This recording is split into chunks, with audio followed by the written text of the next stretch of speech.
Our family's Civil War story. War shapes a nation for generations to come, but none more so than a civil war. Brothers fighting brothers can rip the very seams that not only hold a country, but also hold families together. This is assuredly true with our Civil War story, for the rich fabric of our family is laced with both blue and gray.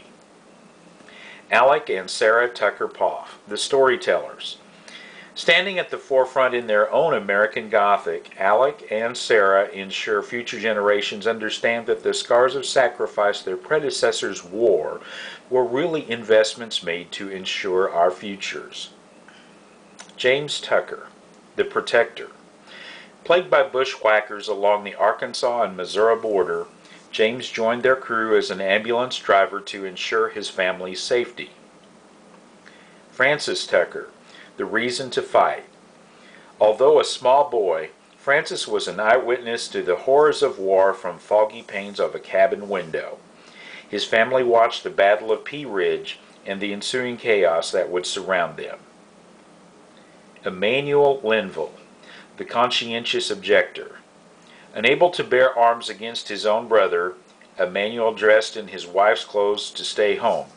He could not find it in his conscience to join either side.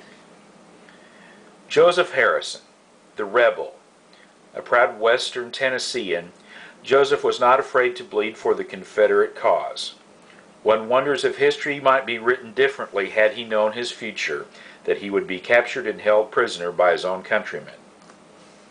John Schaefer, the new father. God was clearly on his side, for John was able to stay home until his daughter Sarepta was born. Yet sooner after he wrote home to his infant daughter in 1862, he was killed near the White River, where Quantrill and his men caught up to his unit. Robert Paris Mannion, the drummer boy. Instead of carrying a gun, Robert showed his bravery keeping time for the soldiers. Our family honors his patriotism today by cherishing the drumsticks which he brought home from the battlefield. George Alexander Heiss, the Yankee. Joined up for the cause repeatedly as Union forces allowed Alec to provide for his family by returning home for planting and harvest seasons. His photo hangs on the wall of his great-great-grandson's house, Alec, who carries on the name. Martha Coffee Poff, the baby with a secret.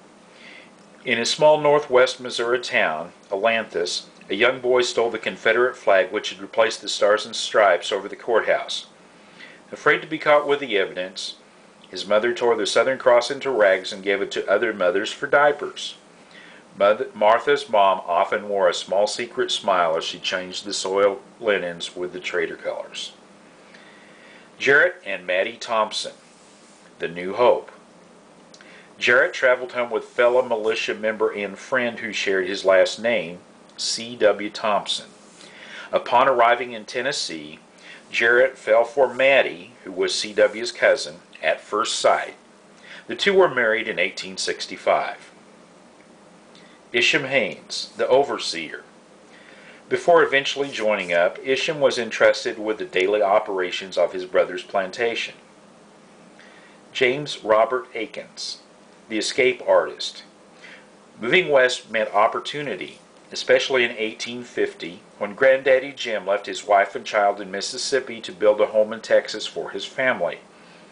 The day he left with the traveling party was the last they would ever hear of him. He never wrote home for them, and later remarried in the new territory, thus leaving the grieving family home alone to deal with the hardships of war. These stories of honor, sacrifice, and sometimes shame build our family's Civil War story. No matter where the characters were wearing blue and gray, they were fighting for a way of life.